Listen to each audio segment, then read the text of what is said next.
topic, but specifically in connection to mental health and how do we understand it from both the Islamic perspective as well as the scientific and academic perspective, bi'idhnillahi ta'ala.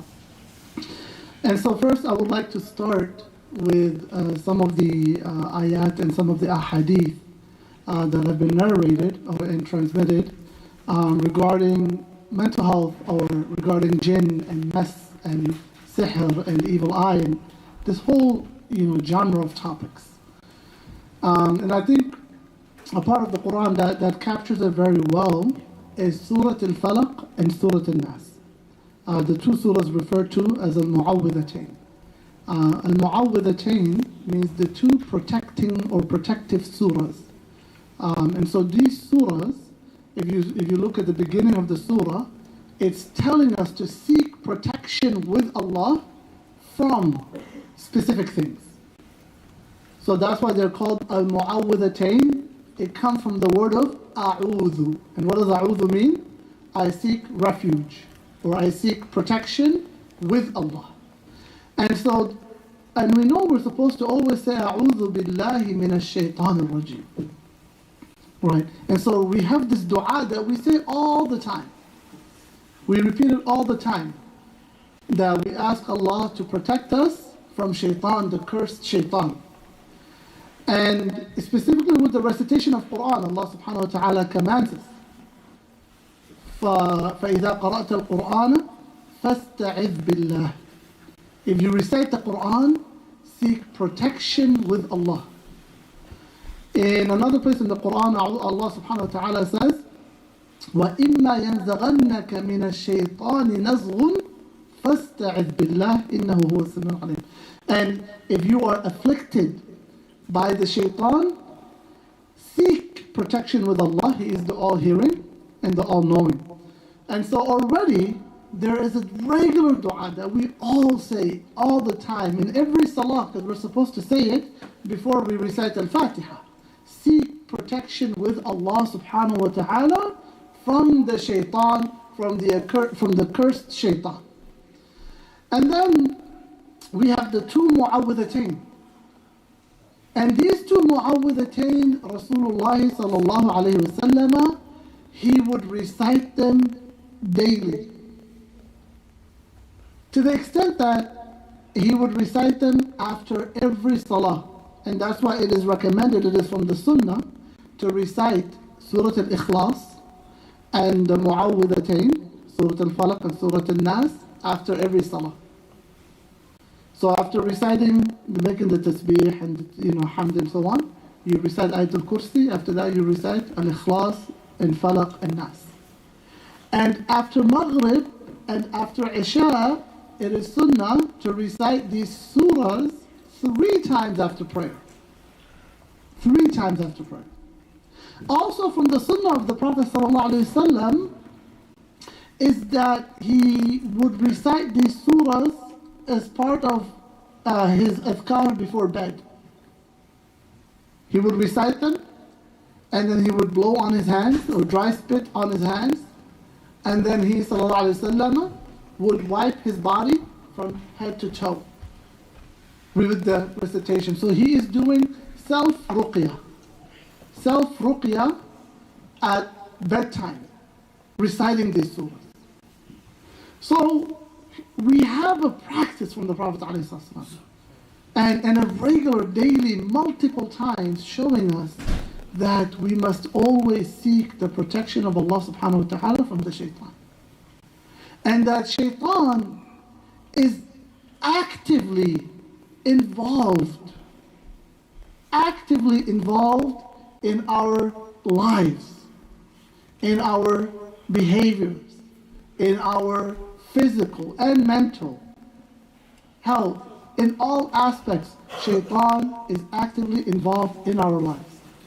And I'm pretty sure Sheikh Sufyan, he went over, and you guys probably will go over some of the different ways shaitan influences our lives, and some of the things he looks forward to. There's a narration, a report that says that the shayateen, they report to Iblis. And they report to Iblis about the things they have done. And each shaitan says, I have done this, and somebody says, I have caused this person to drink khamar, and somebody says, I have caused this person to make zina, and another devil reports, I have influenced this person to use drugs, and another person reports, I have influenced this person to lie or to cheat, and so they're reporting. And then one shaitan, he comes, and he says, I have caused a husband and a wife to divorce. And shaitan tells him, come close, to show how how much shaitan loves this act of dividing families and dividing couples and causing disunity and breakup in households. And so in another hadith, the Prophet ﷺ, he says, he draws a line on the dirt, on the ground, and then he draws many pathways that extend from that path of that kind of branch out from the straight path. And then the Prophet ﷺ says, this is the path of Allah, the straight path, and these are the subul, these are the deviant paths. At every path there's a shaitan. So there are shayateen that specialize in certain sins, specific sins. So there's a shaitan that specializes in lust and desire and indecent behaviors and taking advantage of the human sexual urges and misleading them in that way. There's a shaitan that specializes in the misleading of people with wealth and money and greed. There's a shaitan that misleads other people through their friends and social groups and peers and social pressure and the need and the desire to fit in with people. There's a shaitan that specializes in riba and the accumulation and the earning and the distribution of riba. And so there are shayateen at every path. And subhanAllah, you see, the path of Allah, righteousness is one, and then the ways to hell are many. And there's all these different paths that can lead a person to hell, and there are shayateen that specialize in these a'mal. And so, our Prophet ﷺ, he made it part of his regular practice to seek the protection of Allah subhanahu wa ta'ala from these various shayateen that are working to mislead us and misguide us. In Surah Al-Falaq and Surah Al-Nas, Allah subhanahu wa ta'ala captures 5 types of evil that we should seek protection from. And so, starting with Surah Al-Falaq, Allah subhanahu wa ta'ala says, بعد أعوذ بالله من الشيطان الرجيم بسم الله الرحمن الرحيم قل أعوذ برب الفلق. Say, I seek refuge with the Lord of Al-Falaq, daybreak. من شر ما خلق, from the evil that He has created. And so the first category of evil is the general sense of evil. That the Quran is saying that evil is created by Allah subhanahu wa ta'ala. It is a creation of Allah. It is an instrument that Allah subhanahu wa ta'ala uses to test people. Now, evil in Aqidah, it's important to speak about this from an Aqidah perspective. We don't ascribe evil to Allah subhanahu wa ta'ala. وَالشَّرُّ لَيْسَ إِلَيْكَ. The hadith of the Prophet ﷺ says, evil is not to you or ascribed to you. Evil is subjective, meaning evil to us has a purpose and a wisdom with Allah subhanahu wa ta'ala. Does that make sense? So we don't say Allah created things that are purely just purposeless, waste, and harmful. To us they're harmful. But with Allah subhanahu wa ta'ala, He created evil with hikmah, with purpose. And so we don't ascribe evil to Allah subhanahu wa ta'ala. Right? Min sharri ma khalaq. Even the wording of the surah, it says, we seek refuge from the evil of which was created, or which He created. From that, not directly saying the evil Allah created, from which was created. In the Lughah, there's a delicate meaning in that. Even in other parts of the Quran we find this, and I don't want to make this Aqidah class, but from with the adab it's important because a lot of people sometimes they struggle with this. There's another fitna of the modern world is that people have a hard time understanding and are accepting the qadr of Allah subhanahu wa ta'ala. They always want to complain about Allah. This is one of the fitan of the modern world. There's this always complaint. Why is this happening? It doesn't make sense. It's not fair. How does this make sense? I was recently watching, subhanAllah, the NBA finals last year, right, for our sports fans. And in the playoffs, Jason Tatum, right, he tore his Achilles, I believe, and also Halliburton, right, from Halliburton, or from the Pacers also had an Achilles tear, I believe, right? And subhanAllah, I was just reading news articles and so on. I saw both of them said something along these lines. Like, it just doesn't make sense.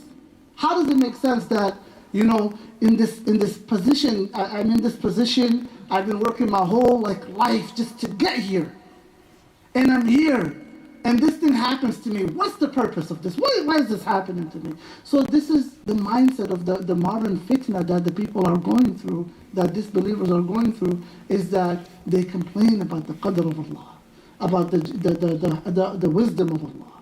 And so this is an important matter of aqeedah that we need to have as Muslims. We need to understand, first of all, we need to have the correct aqeedah. That these matters are evil, but subjectively evil. To us, they're evil. According to our experiences, they're evil. But with Allah subhanahu wa ta'ala, there is wisdom, there is purpose. And many of those purposes include, one among them our scholars mention, of course, and is mentioned in the Quran and Sunnah, is that this world is dar ibtila. And so Allah tests us with good and bad. Allah tests us with good and bad. وَنَبَلُوكُمْ بِالشَّرِّ وَالْخَيْرِ فِتْنَةً. So this world, the nature of this world is that it is a nature of good and bad. It isn't all good. You can't expect it to be Jannah. And it isn't hell. Hell is in the akhirah. There's going to be relief. There's always ease that comes. Even psychologically, when you go through pain, your mind naturally will adjust to the pain and go back to baseline. The first moment of pain will hurt. Second day, it will drop to a 9. Third day, it will drop to a 7, 6, 5. Eventually, you adjust, and your body, your mind doesn't become as intensely affected by that event as it is later down the line. Naturally, our mind always goes back to baseline, even with hardship. And then naturally also with excitement, when you experience joy and fun, and you got a new job, you got a new car, you're married, you have a new wife, you have a kid, you eventually go back to baseline, and these things don't excite you anymore. They become routine for you. So the human mind always goes back to baseline. Natural human psychology. We always go back to baseline, no matter the intensity of joy that we feel or the intensity of pain that we feel. Our mind will naturally go back to baseline. So this dunya, we have to understand that Allah subhanahu wa ta'ala created evil as a test. This dunya is not Jannah. But for disbelievers, the dunya is their Jannah. Right? We have the hadith, the dunya sijnul mu'min wa jannatul kafir. The dunya is the prison of the believer and the paradise of the disbeliever. The disbeliever, this is their paradise because there's no life after this for them. In their mind, they don't see anything. And in reality, if hell is what's waiting for them in the akhirah, this is it. This is the greatest life they will have. After that, it's all doom and gloom. So this is their Jannah. For them, going through hardship in this dunya, in this Jannah, is tormenting. It doesn't make sense for them. Why am I? Because they're expecting this to be Jannah. They're expecting this to be Jannah. And so, but for the believer, they understand this is not Jannah. This is the exam room. This is a prison. I'm in a room and I can't get out. I have to be patient. I have to endure. I have to seek the assistance with Allah. I have to have sabr till I get through this calamity or this trial of ibtila. So, another matter of aqeedah, and again I'm kind of drifting, but this is important to address because of how widespread this fitna has come. We need to understand this dunya is the lowest world. It's called dunya. What does dunya mean? The lowest world. It is the lowest realm. It is the dumpster of creation. It doesn't even equal the wing of a fly in the sight of Allah subhanahu wa ta'ala. If we were to consider all the kingdoms of Allah in reality, this dunya is the dumpster of it all. So how can a believer assume that this is going to be my Jannah? It can't be your Jannah. This is the lowest. Jannah is in the akhirah. This is the lowest world. So that's one of the wisdoms of why trials exist, because the nature of this world is for it to be a test. Another purpose why trials exist is that we learn by adversity. Us as human beings, the more hardships we face, the stronger, the more resilient we become. That's why adversity is important. That's why it's important not to give your child everything they want. Let them figure it out. Let them make mistakes. Let them figure life out. Don't hold their hand every step of the way. Just guide them. Make sure there's guardrails there so that they don't fall off and do something extreme. But you also let them be independent. Don't be a helicopter parent wanting to manage your kid, because you have to let people face adversity.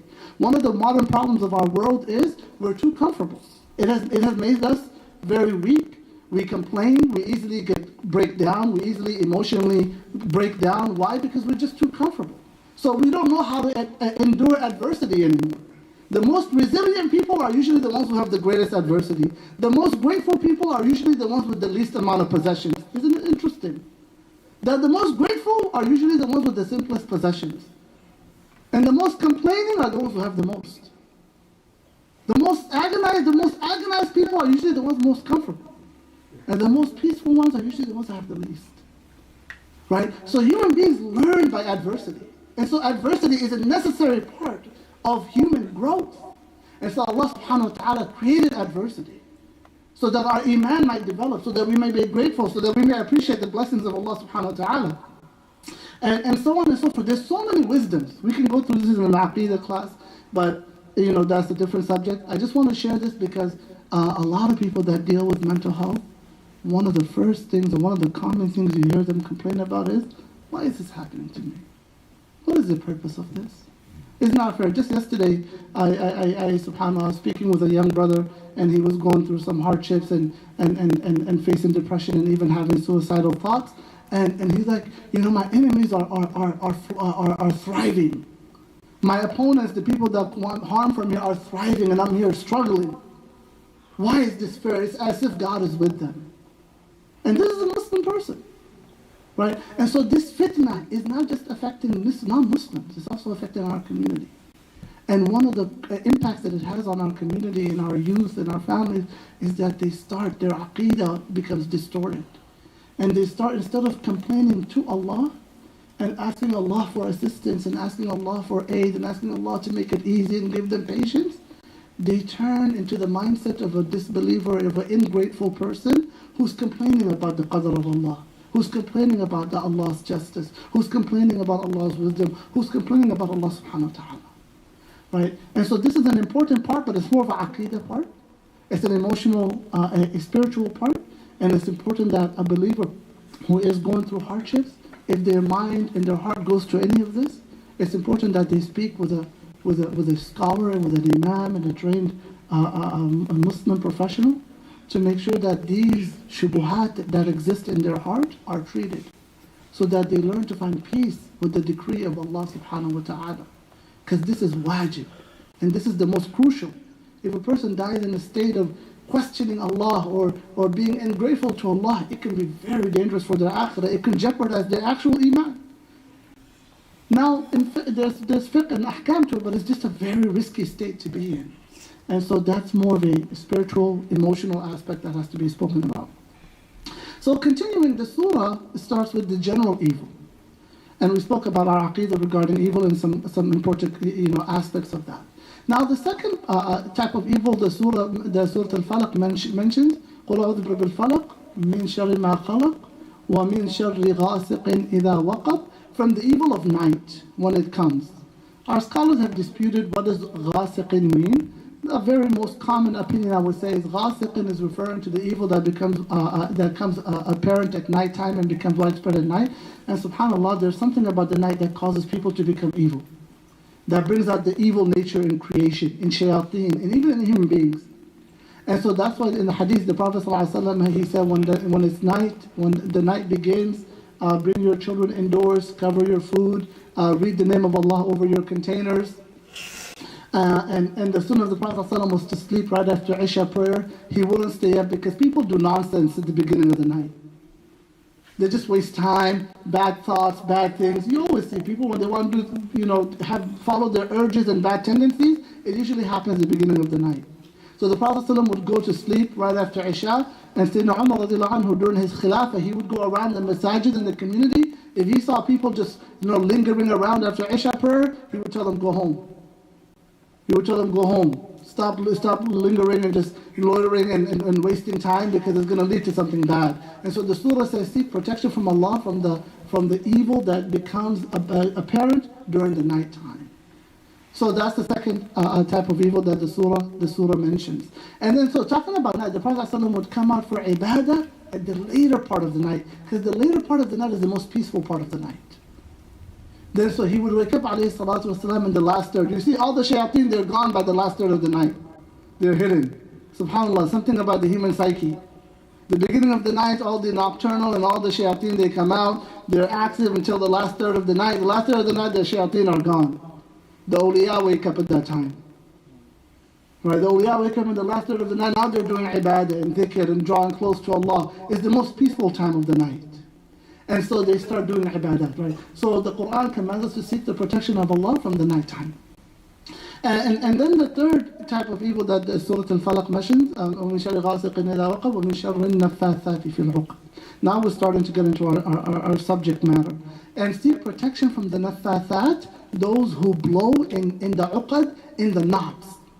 And so this is referring to sihr. And a form of sihr is witchcraft.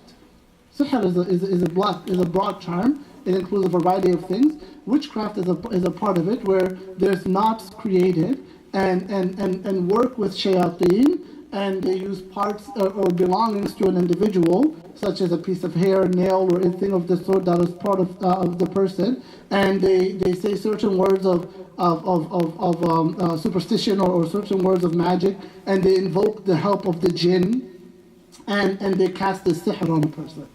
So the Quran says, seek protection from this type of evil. مِن شَرِّ النَّفَّاثَاتِ فِي الْعُقَدِ. And then the fourth type of evil that the Surah Al-Falaq mentions, وَمِن شَرِّ حَاسِدٍ إِذَا حَسَدٍ. And from the evil of the envious person when they are envious, at the time of their envy. And so this is referring to what is the common word for hasad, or when they are envious, is ayn. It's a form of envy. Envy has a variety. It's also, again, a broad term. Hasad is a broad term. One form of hasad is ayn, which is we commonly refer to as the evil eye. And so ayn, evil eye, and this is, subhanAllah, transcultural. You find it in all cultures, Muslim and non-Muslim, going back to old civilizations in Greek and Roman and things of that sort, in times of that of the past. And so the ayn is evil eye is something that is commonly believed in, and is mentioned here in the ayah mentions hasad. And one form of hasad is ayn.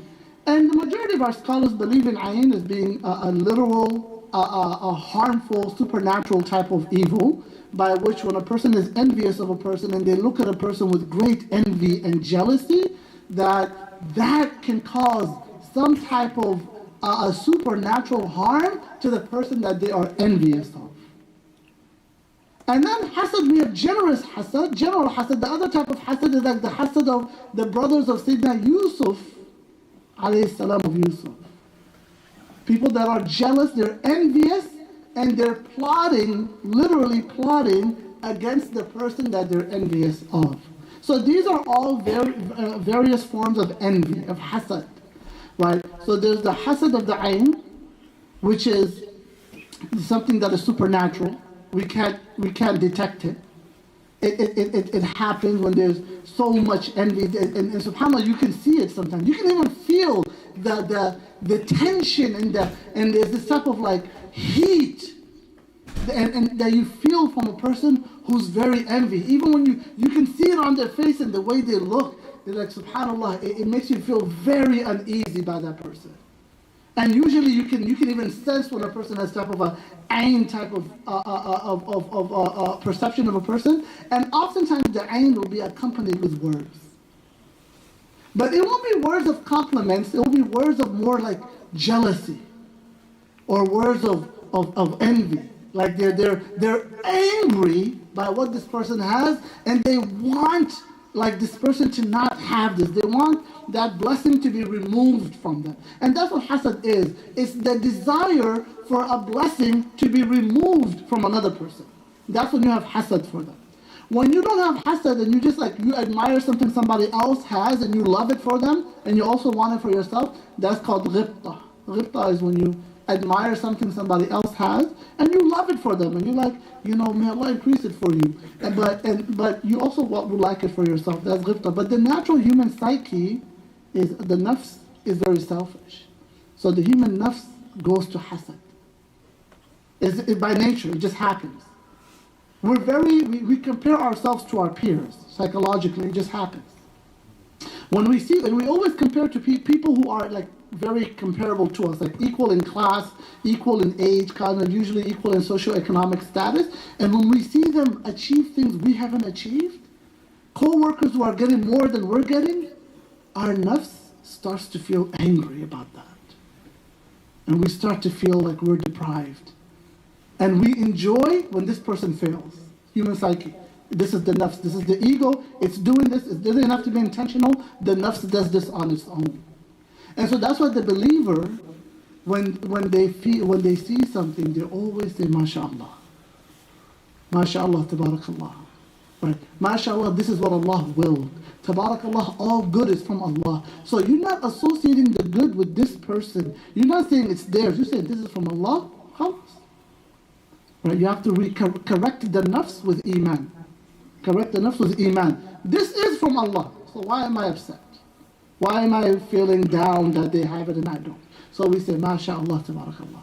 On top of that, we show our love for them. Barakallahu lak. Barakallahu lak fi malik wa ahlik. May Allah bless for you your health and your wealth. Now we're showing brotherhood. We're showing love for this person. The first step is to correct our iman. Correct the ego. And say, MashaAllah, Tabarakallah. This is from Allah. So I need to stop thinking about why, and I wish this person didn't have it, because now we're objecting to Allah's qadar and what Allah has distributed. So we say, MashaAllah, Tabarakallah. And then beyond that, we start to have love for this person that we might start to feel like envious of. We say, MashaAllah, Barakallahu lak fi malik wa ahlik wa awladik. We make dua for them. May Allah bless for you. A common word that people say now is, Allahumma barik. Right, and so, that's another form of making dua for the person. But we still say, MashaAllah. Unfortunately, there's been a lecture that's kind of become a trend where you just say, Allahumma barik. That's important. But MashaAllah is important because MashaAllah goes somewhere deeper, which is Aqeedah. It goes to Aqeedah. So we don't leave MashaAllah, Tabarakallah, but we also, along with that, we make dua for the person. So this is talking about hasad. And so we talk about the types of hasad, ayn, and then we have the more general hasad, and this is usually the most common. People working against each other, people trying to put each other down, people trying to discourage each other, get in each other's way. If somebody's about to achieve something, it's like, no, they're okay, they're not really that good, but the other person is better, right? Like having this jealousy of the other person's success and trying to interfere with their success. And so that's the jealousy we see that happened with Sayyidina Yusuf, that happened to Sayyidina Yusuf alayhi salam by his brothers. And then the last type of evil that the surahs, the Mu'awwidhatayn mentioned is the one in Surah An-Nas. And this is the most common. The most common. Allah subhanahu wa ta'ala says, بعد أعوذ بالله من الشيطان الرجيم بسم الله الرحمن الرحيم قل أعوذ برب الناس ملك الناس إله الناس من شر الوسواس الخناس. Say, I seek refuge with Allah, برب الناس, the Lord of humanity, the Lord of humankind, ملك الناس, the King and Sovereign of humankind, إله الناس, the God of humankind. And subhanAllah, this is also interesting from a tafsir perspective. Allah subhanahu wa ta'ala mentioned His name 3 times. He describes Himself 3 times. Rabb al-Nas, Malik al-Nas, Ilah al-Nas. To emphasize this type of evil because it's the most common one and the worst of them all. Min sharr al-waswas al-khannas, from the evil of the whisperers. The whispers of khannas.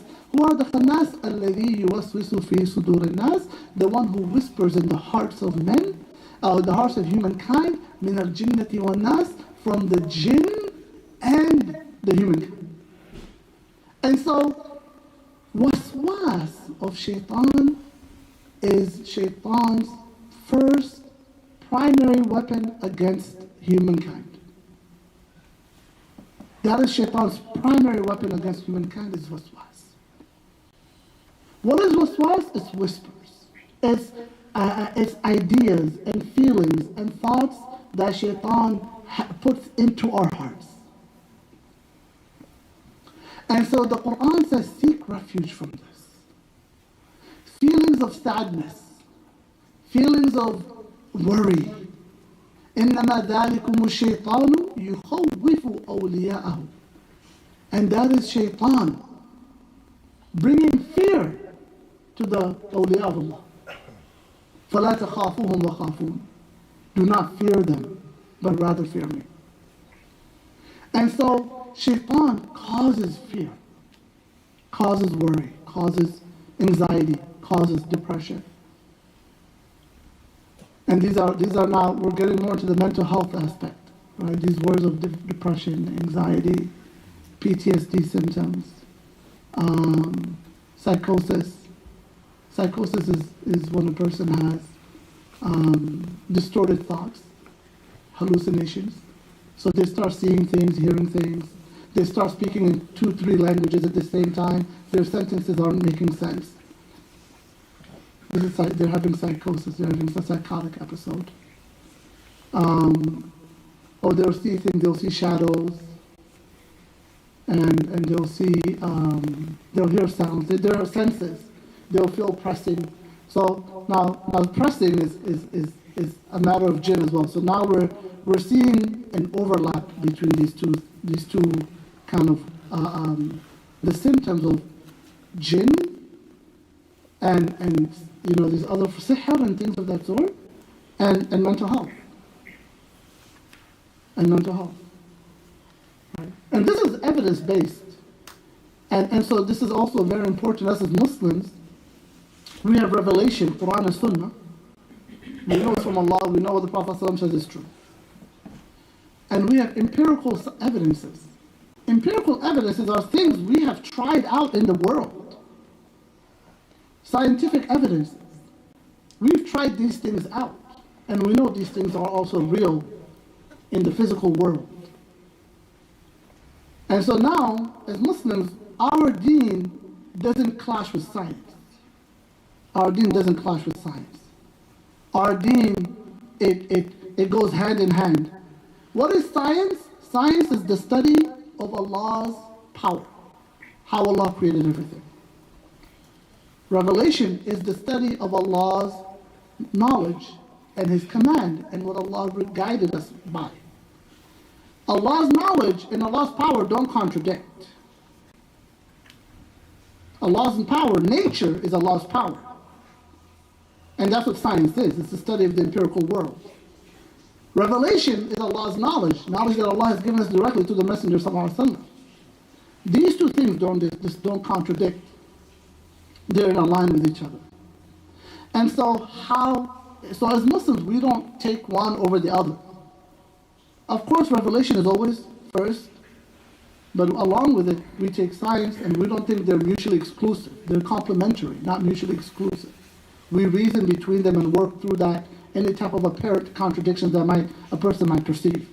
But continuing, now I want to get into some of the kind of mental health diagnoses or conditions or disorders is kind of the more scientific term. So I mentioned anxiety, I mentioned depression, I mentioned PTSD, which is symptoms related to trauma, and trauma is the experience of severe pain, a severe intense pain. It can be physical.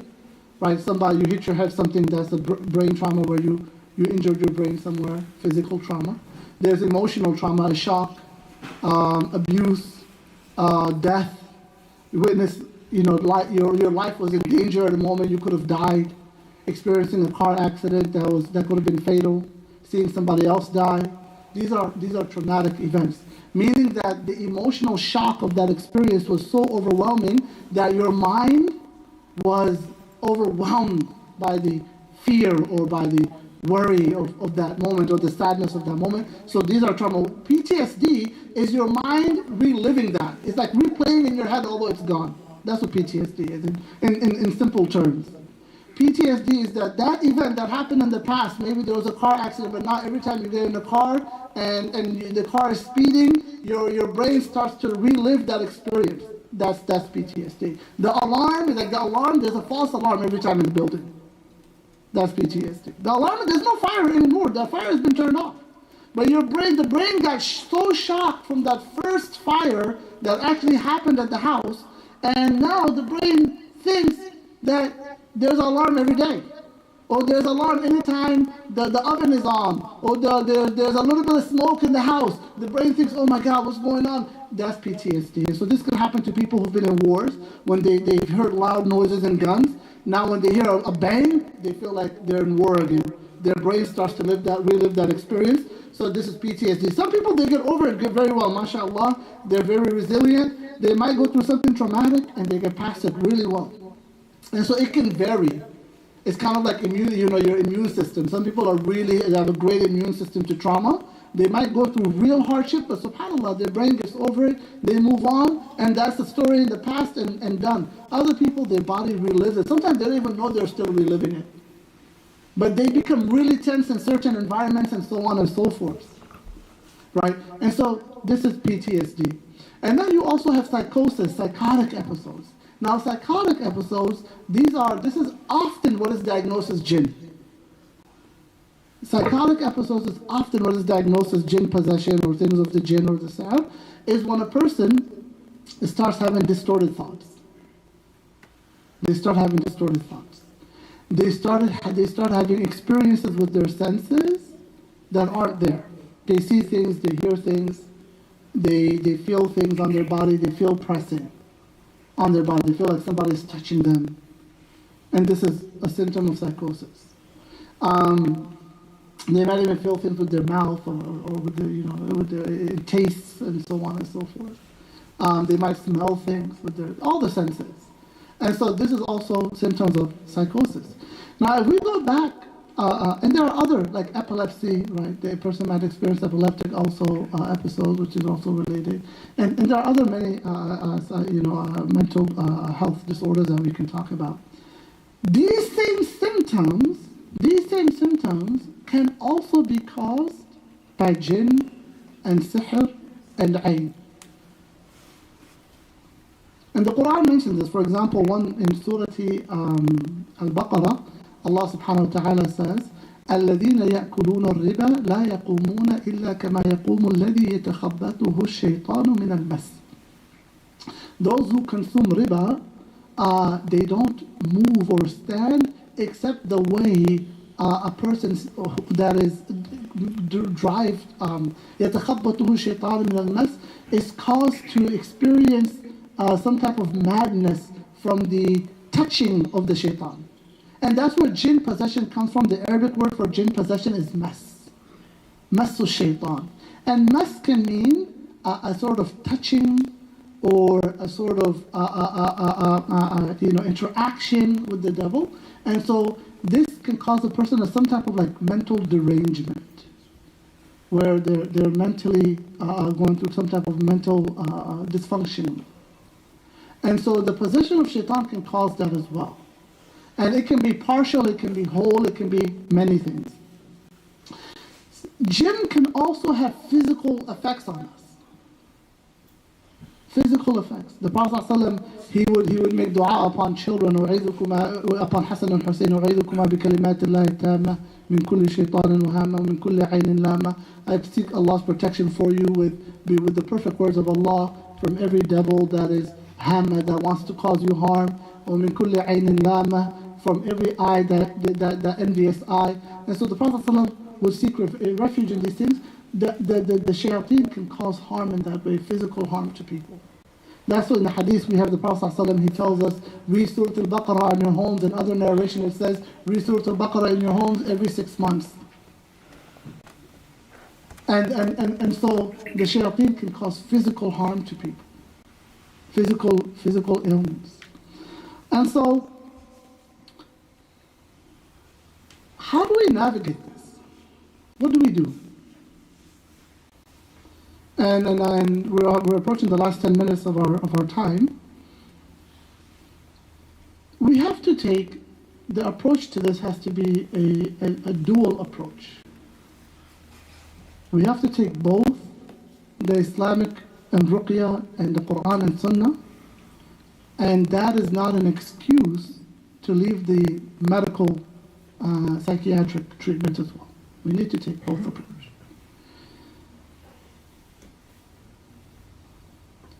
I want to speak first about what is most common in our community and why is it most common. What you find very common in community is that when people start to experience serious mental health issues, they're experiencing psychosis, anxiety, they generally believe that it's some type of sihr, oftentimes, or some type of jinn. That's what I usually find. It's also reported, like in research studies, they found roughly 45% of Muslim patients who experience psychiatric symptoms, they associate their symptoms to jinn and shayateen. Even in psychiatric hospital settings, usually they'll say, no, this is called by jinn, and so on and so forth. They've also found that nearly 50% of Muslims, and I would say more, from my experience, I would say even more, but some research studies have reported that over 50% or nearly 50% of Muslims, when they experience psychiatric symptoms, the first place they go is they go to the Masjid. They go to the Imams, they go to the Qadis, they go to the people of Ruqyah, and they ask people to do Ruqyah for them, then they're experiencing some type of symptom. And I've seen this myself, working as an Imam and as a therapist. People oftentimes who are experiencing some type of severe anxiety or even psychosis, when we say psychotic, it's not like, people will oftentimes, unfortunately, in our society, we use these words, psychotic or mental, in a very derogatory term, in a very derogatory meaning. We say this person is psychotic, to kind of make ridicule of them. And that's something we need to stop. This person is bipolar. This person is narcissistic. This person is depressed. This person has childhood issues and parenting issues. Stop diagnosing people. And stop using medical terms to speak of other people in a derogatory term. Even if it's true. You're not a specialist, you're not qualified to make those terms and make those judgments. And even if they are true, you're not you're not helping this person, you're just making fun of them. Right? And so when I say these terms, I can understand that for most people, or for a lot of people, if not most of us, when we hear these terms, we automatically feel some type of like unease. Because most of the times, the context in which we've heard these terms, it's usually in very derogatory context, where people are insulting each other. They're psychotic, or they're bipolar, or they're narcissistic, or they're this, or they're depressed, and so on and so forth. And so when I speak about this, I want everybody to think about it outside of those derogatory contexts. We're talking about this in a more scientific, medical aspect. Psychotic, when we say somebody's having a psychotic episode, what we're saying is they're having delusion, they're having distorted thoughts. Their thoughts are they're not aligning, they're not making sense. They're talking about things and they're jumping from like what happened yesterday to what they're wearing today to the who made them upset this morning. Like their thoughts are just very distorted. Their thoughts are not aligning. It's hard to have them kind of gather their thoughts. They're having a psychotic episode or psychotic symptoms. It doesn't have to be an episode, but they're having psychotic symptoms. Or they're having hallucinations with their senses. They're feeling things, they're seeing things, they're experiencing things that aren't there. These are psychotic symptoms. And so what I found in my experience is that, and this is also backed by research, that majority or more than 50% of Muslims, when they experience these symptoms, usually the first kind of intervention they think of is go to the masjid. Go to the Imam, go to the Qari, go to the Ruqyah. You need Quran akhris, you need Quran, you need dua, you need a specialist. If this sheikh is not doing it, you have to go to the sheikh in that place, and you have to go back home. There's a specialist sheikh that's back home, and this is an industry now. The ruqah in certain parts of the world, It's an industry. People are making all sorts of huge amounts of earnings from people who are kind of seeking this type of treatment. And I'm not saying it's not helpful. Actually, a lot of people have been helped by this. I'm not saying it's not. I'm not saying don't do it. I'm saying that this is usually where the default kind of place of treatment that people go to is for Islamic treatment or Ruqya treatment.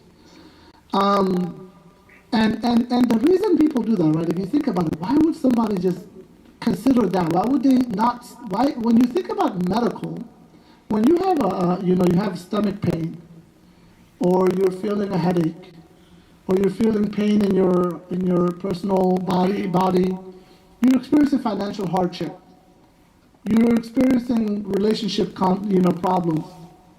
What do you think? Do you think I need to do ruqya right away? 9 times out of 10, you're not thinking that. You're thinking I have a problem and I need to go figure out why do I have this problem, and I need to take the means to treat this problem. Am I correct? What do you guys think? Is that 9 times out of 10, that's what people are thinking? Right? And do you know that the symptoms of shayateen possession and mess and these things and evil eye can also be physical as much as they are mental? They can be physical as much as they are mental. Very likely that people are experiencing physical hardships, marital relationship issues. They could be experiencing other problems because of shayateen, jinn, sihr, all these other types of various forms of kind of harm. But why is it that only with mental health people go to ruqya right away, but they don't do that with other things? And I think it's the reason is with mental health, it's hard to identify the cause. We don't know. People just don't know what anxiety is. People don't know what PTSD is. People don't know. So when you can't explain something, what do you usually do? You're like, well, this is like something unseen. I can't explain it. So you have to say like, okay, this is from the jinn or something of this sort. So it's kind of like an easy answer. It's the easy answer. The easy answer is to say this is jinn. The easy answer to say, hey, you have problems in your life, brother, the shaitan has just got control of me. He's just misleading me, That's the easy answer. It's hard to take the accountability, to look at the physical aspect, to be like, what's going on? Why, kind of really, and this is what therapy is supposed to do, unpack what is going on. Why is this cycle even happening? Right? And so the reason that a lot of our community, when they experience mental health symptoms, different disorders, the reason they automatically go to the idea that this is jinn or sihr or something of that sort is because it's the easy answer. And because there's a stigma also, another part of it is, there's a stigma around seeing mental health professionals. Also, because there's a stigma around psychiatric type of treatment. There's a stigma around therapy and counseling. There's a hesitance. People don't want that. It's like, what? You're going to do that? You don't need that. We don't need that. Our family doesn't do that. What are you going to do? You're going to embarrass, you're going to make us look like we're we have problems? No, we don't have problems. There's a lot of stigma. So the easy answer is to what? To say, hey, this is just the shaitan. The shaitan got me. Right? The shaitan got him. Right? So that's easy. The easy answer is like, shit, brother, you should think about seeing a doctor. Maybe do some counseling. Maybe, there's something psychiatric going on. Maybe you might need medicine. There might be other underlying issues going on. There might be harmful things in your house. You're dealing with a lot of stress. You go home to a very toxic environment. There's other things in your life. People don't want to consider that. They're like, it's Quran, brother. I just know Quran is the shaitan. A'udhu billahi shaitan rajim. It's an evil eye. Just dua. Please make dua for me, ya shaykh, after salah. That's the easy answer. The other part is people are afraid. They don't want to be embarrassed. They don't want to be exposed. They don't want to. They feel that they're afraid of stigma. What will be perception of others about them? They feel just afraid. They're like, man, like I said, these words: psychiatry, mental health, depression, anxiety. These are people use these as a derogatory way. So there's a lot of like, damn, I don't want. This is not me. I don't got none of this. I can't have any of this. I'm fine. I'm normal. Like those are crazy people. I'm a normal person. I can't have that. I'm doing great. And so people have this kind of like stigma that's become misconceptions in our community. And so now they think this. Another barrier is what is misconceptions. They're like, no, it's all in your head, brother. If you have iman, khalas, you don't experience this. Right? If you have, just work on your iman. You gotta fix your iman. You fix the iman, you do more ibadat, you pray more salah. I've had people come to the masjid and they're like, brother, I just need to work on my iman. And I'm like, yeah, that's true, but there's more to it than that. Brother, I remember even a sheikh once said this. There was a subhanAllah, an individual who was having suicidal thoughts. And subhanAllah, I don't mean to trigger anyone, but these things are real. These things are real. Intelligent young person going to college and thriving, like what appears to be thriving, but they're actually really overwhelmed, feeling very depressed, and was even having suicidal thoughts. And this person is a religious person. So what they did is they went to the masjid, and they wanted to like just work on their iman. And it was Jum'ah, and the Shaykh, subhanAllah, coincidentally, in that Jum'ah khutbah, he said, these words of depression, anxiety, people that experience it, they have iman issue. They don't have good iman. They need to fix their iman. This person is already feeling suicidal and in a really dark place, and they come to the masjid to kind of find some relief, and now they're being told, hey, the only reason you feel like this is because you're a terrible Muslim. And this person just felt a lot more worse. They're like, okay, khalas, like I'm totally done. Like, there's nowhere for me to go. And so there's this misconception, even imams and religious leaders have, and people in our community have. They think iman, mental health issues, are mutually exclusive. Yani, you can't have mental health problems if you have strong iman. You can't have mental health problems. And if you have mental health problems, no, your iman is not real. It's not the real iman. You gotta fix that iman. So they tell people it's mutually exclusive. And this is another misconception that's very, very common, and it's even said and stated by knowledgeable people, scholars, imams, leaders, parents. Why? It's just all in your head. You kids are, you're just ungrateful. We put the kids down. We make them feel like, hey, whatever you're thinking, whatever you're feeling, it's all in your head. You're just a spoiled brat. Right? And it's not that simple. It's not that simple. And so all of this is to say is, why do people automatically just default to like Islamic treatment and ruqya, and they don't seek a professional treatment? Because it's the easy answer, because of stigma, because of fear of image and reputation, because of misconceptions about mental health, also because of lack of access. Well, how many Muslim mental health professionals do we have in our community that we can call off the top of our name?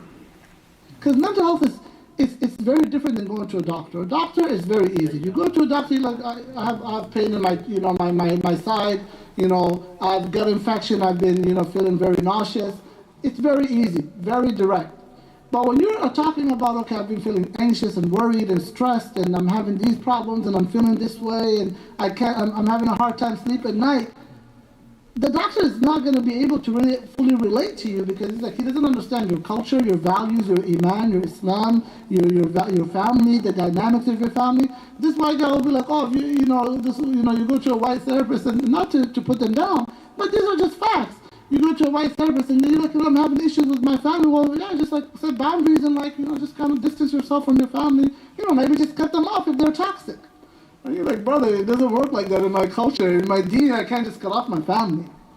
That's not something Islamically, that's not a solution for us. But for your common kind of white therapist, it's very common. It's actually a trend right now among young Americans where they just cut off their family. They're like, oh yeah, my mom and dad, I don't talk to them. Like, where I cut them off, they're toxic. My siblings, they're toxic, right? So how many Muslim therapists do we have right, that are actually Islamically trained as well. Even the Muslim therapists themselves, oftentimes they just have secular education, they're not Islamically trained. And the religious ones, they have the religious training and they don't have the academic, scientific training. And so how many professionals do we have in our community that we can go to? We don't have many. So people are just like, no, I just gotta figure it out and inshallah it'll be khair. Right? So there's just a lack of resources in our community that leads people to not getting the support and treatment that they need. And so inshallah ta'ala, I know we're just right a little over time. How do we deal with these issues? What practical steps can we take?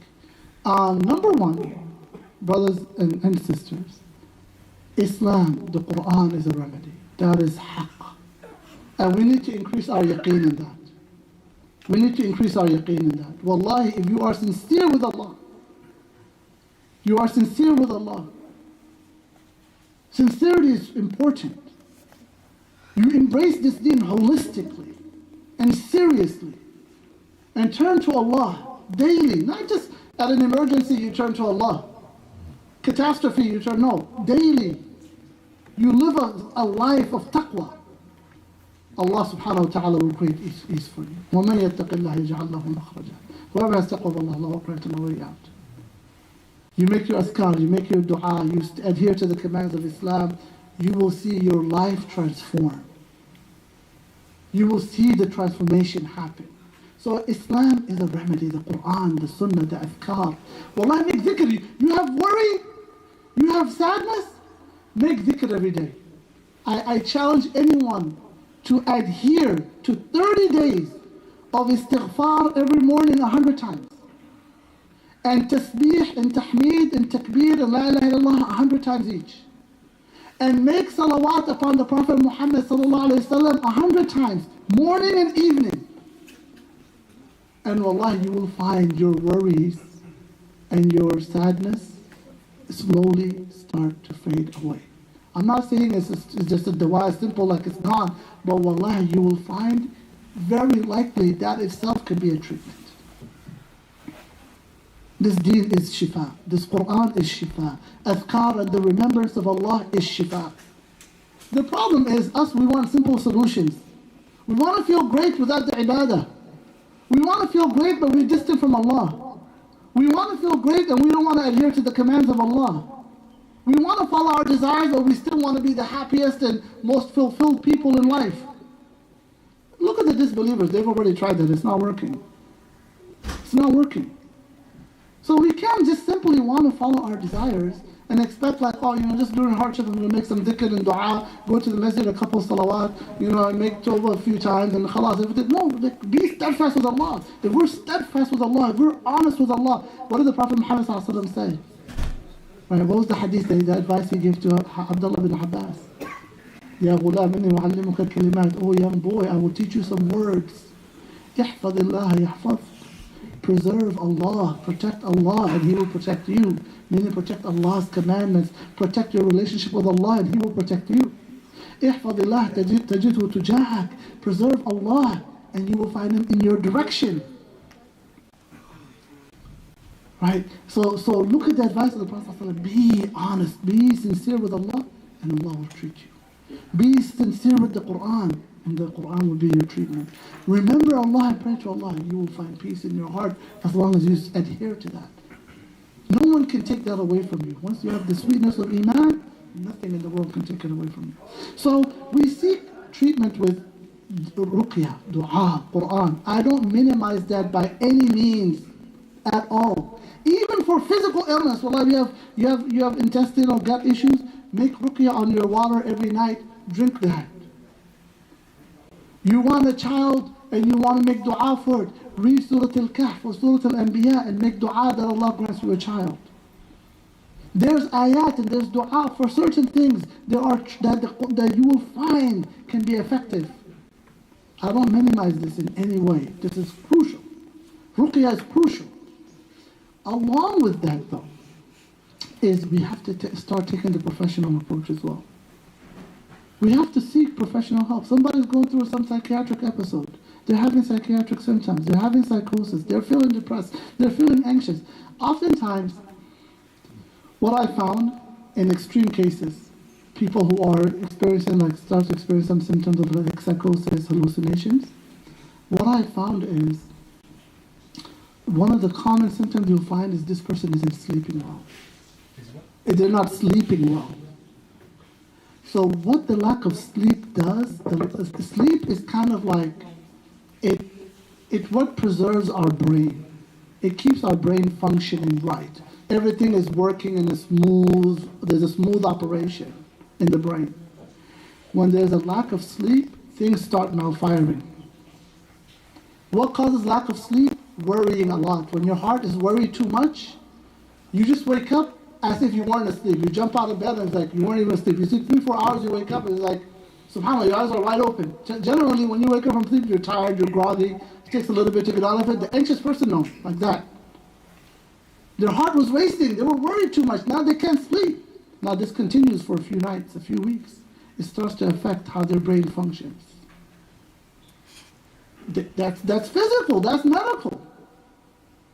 And you tell somebody, go do ruqya, it's part of it, but there's a physical issue. So sleep is usually oftentimes one of them, and if it continues, people might start to experience things, psychosis. They start to feel things, see things. And they'll think it's jinn. Actually, I remember I spoke to Sheikh Abdullahi Rothman. He was a Muslim brother, converted to Islam. Amazing story of his conversion. You can find it on YouTube. Abdullahi Rothman. And now he's a psychologist. He has his PhD. He's from Seattle. Well, he lived in Seattle. Now lives in the UK. He's the dean of, I think, the Cambridge Muslim College.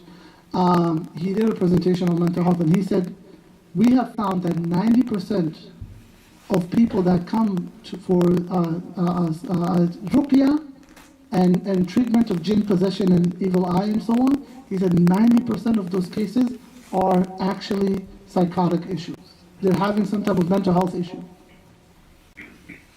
He said, by experience, 90%, this is what I found. He said, not just me, also other Muslim mental health professionals, we have found that 90% of people that come to the masjid and they're like, I need ruqya, they're having some type of mental health issue.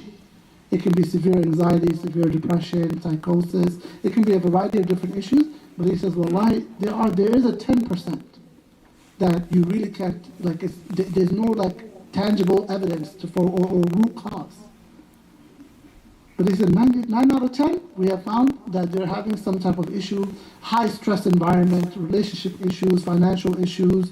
We manage their cognitive, their symptoms. We manage their stressors, and their symptoms go away.